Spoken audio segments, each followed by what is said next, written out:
વાઘોડિયા તાલુકાના કાગડીપુરા ગામ પાસે એક હૃદયદ્રાવક ઘટના બની હતી। પશુ ચરાવતા ગયેલો 22 વર્ષીય યુવક મિથુન મહેશભાઈ વસાવા દેવ નદીમાં પાણી પીવા ઉતર્યો ત્યારે 12 ફૂટના મગરે અચાનક હુમલો કરી તેને કમરના ભાગેથી જડબામાં દબોચી લીધો હતો।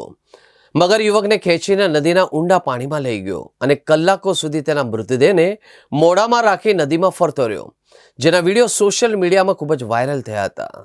નદી કિનારે હાજર અન્ય લોકોએ મગરને યુવકનો દેહ મોઢામાં રાખીને નદીમાં તરતો જોતા બુમરાણ કરી હતી। મગરના મુખમાં ફસાયેલા યુવાનના લોહીથી નદીનું પાણી રંગાઈ ગયું હતું। આ ઘટનાની જાણ થતાં જ વાઘોડિયા પોલીસ, વન વિભાગ અને ફાયર બ્રિગેડની ટીમો તાત્કાલિક સ્થળ પર દોડી।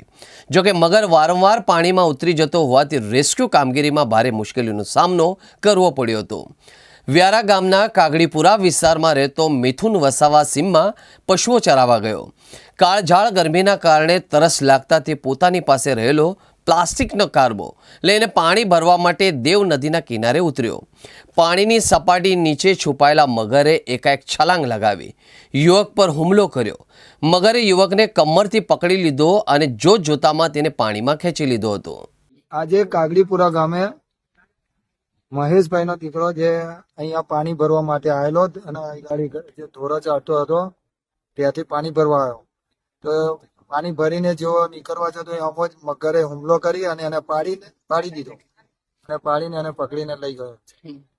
આવું અવારનવાર પહેલા પણ એક ફલોડના એક વ્યક્તિને આવું થયું હતું અને આ અવારનવાર આવું થાય છે।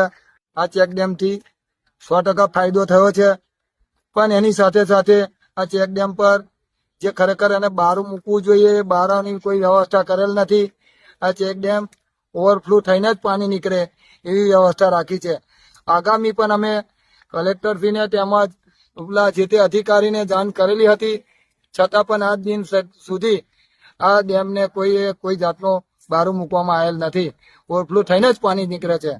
અમે અવારનવાર રજૂઆત કરી પણ અમારી રજૂઆતને કોઈ ધ્યાનમાં લીધેલ નથી અને અવારનવાર બનાવો બને છે।